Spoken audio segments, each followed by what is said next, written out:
again, thank you for having us, and good morning, everybody. Thank you for being here.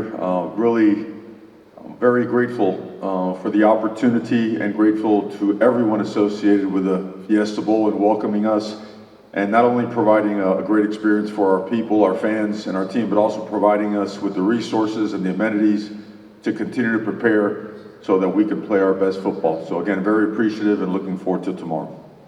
Yeah, Brooks also with the Film Guy Networks. For both coaches, been a lot of talk about squeezing this playoff down. You guys just flipped around a 7 and 8 day turnaround, standard operations. Do you feel like you're ready, prepared, healthy, ready to go for this football game? Could you see yourself doing this potentially 4 times over, 7, days off in between each game? Go ahead. Well, I mean, it is what it is, and we could, I'm sure if we sat and analyzed it, we'd have a really lengthy dissertation and conversation, but I think the powers that be are doing everything possible to make it make sense and make it something that's feasible academically, from a football standpoint, from a health standpoint as well, right, as the year goes on and on. But I mean, if you get to this point in the season, regardless of the challenges that come with it, you have to be extremely grateful, and again, an opportunity to play one of the best football teams in the entire country, so press on. Coach. Mike Cunio, CBS Miami. This is for both coaches. You both spent time under head coach Nick Saban. I was just wondering if you could share something you learned from him about not necessarily coaching, but program building. Yeah, those are great points by Coach Golding. The value of the assistant coach being that they have to carry the message back to their room, to their position guys, to each side of the ball, and at the same time never let there be division from within. At the end of the day, it still has to be about team, and selecting people that are on board with a philosophy and a vision that's going to be challenging, because you have to push people and you have to make them uncomfortable. They have to understand first and foremost that every single day their job is to fight and battle human nature, and a tendency to lean towards complacency and being comfortable. And I think that's something that Coach Saban did in a masterful way, is every single day is make sure that that never set into the program. Good morning, coaches. AP Stedham of AP as we see it. Coaches, what's the best words of wisdom you received about preparing for this type of event in game with all the noise and things that are happening? Well, the best way to say it, and I say this completely with all due respect, it's not really a bowl game, it's a playoff game, right? Start the season with 100+ teams, and now there's 4. Everybody's banged up, everybody's hurt, numbers are down, people have exited, so that's the approach, making sure that we understand that you're here for a purpose, and your intent and what you've done throughout the entire season leads you to this. You approach it with gratitude and full throttle. Hey Mario, you were pretty vocal from the minute you took this job that the biggest reason that you came back to Miami was just this sort of internal desire to see Miami back at a level that you had grown up knowing it at. As you've gone through this experience and had the playoff success and kind of gotten Miami into the national conversation the way that it used to be, has this felt similar, different to some of those experiences you had as a fan, as a player, as an assistant coach? I mean, those were unique times.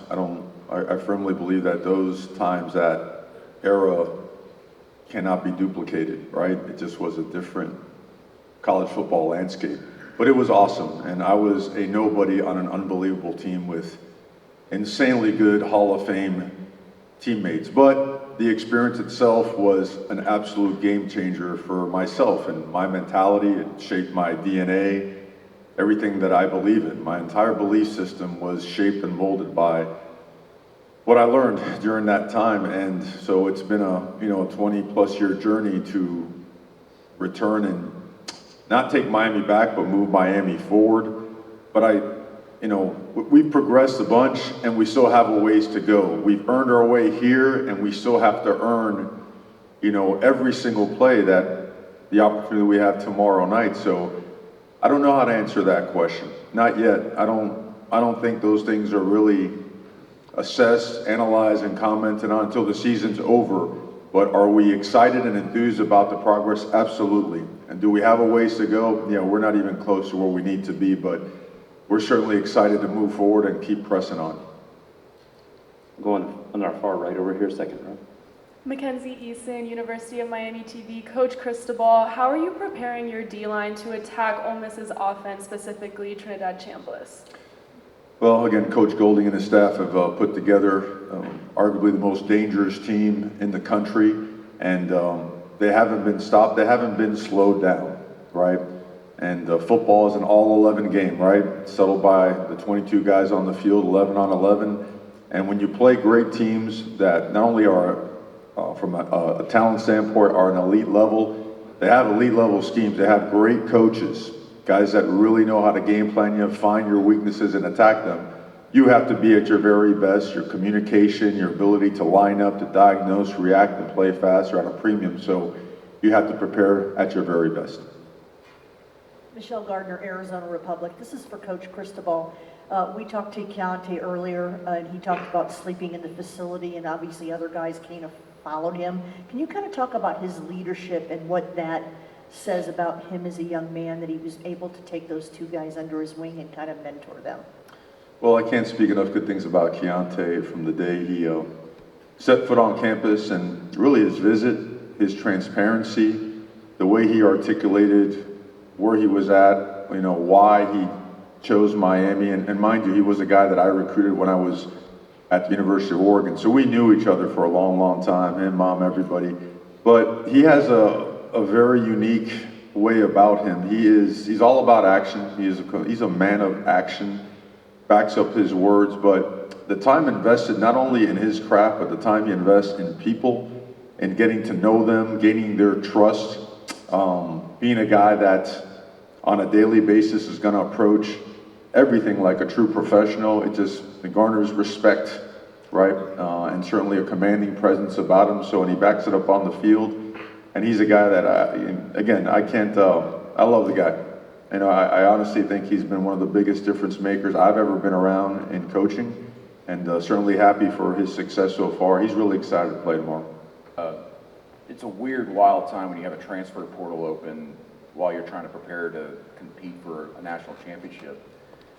Do you guys have any concerns about, say, outgoing players from your program, maybe rival programs or in the semifinals or elsewhere, reaching out to them, trying to get even intel on your own programs as you try to win a national championship? Well, I think it happens all the time. And if we don't think it is happening, then we're kidding ourselves. But quite honestly, I don't blame the players. I blame the adults. We created the system, right? We're supposed to be setting the example, right? We're supposed to be setting the standard as it relates to everything. So when you create a system that has as many holes as it does, well then, you know, shame on you if you're surprised by some of the results that come with it. So, but again, these circumstances aren't unique to just one program. We all are faced with it. And, you know, credit to Coach Golding to take over a program in this landscape. And I don't think, again, I followed him for a long, long time. We've known each other a little bit, but followed him, and tremendous respect and admiration for what his work has been over the years, and knew he was going to be a head coach. But to be able to navigate all this during this time and still have the type of success that he is having, I think it's off the charts. It's awesome. So we're all responsible to handle it and navigate and manage it as best we can. Josh Moser from Fox and ABC in Miami. Coach Cristobal was talking to the players yesterday. I love your pregame messages. What will that message be tomorrow? I mean, we kind of keep that in house. So I mean, it's very real. It relates to us. But you know, in a world where, and no offense to media, you guys do a great job and you have a job to do. But in a world where the media is so intrusive, you know, there's certain things that you'd like to keep private and really confidential within your team, and we'd like to do that, you know, with all due respect. This way, how far along are you in crafting that message? It's consistent and it builds, and we work at it. You know, it's something that we believe in, and you know, we go at it. And thank you. Yes, sir. I understand. Thank you. Hey, Chris, Load on 3.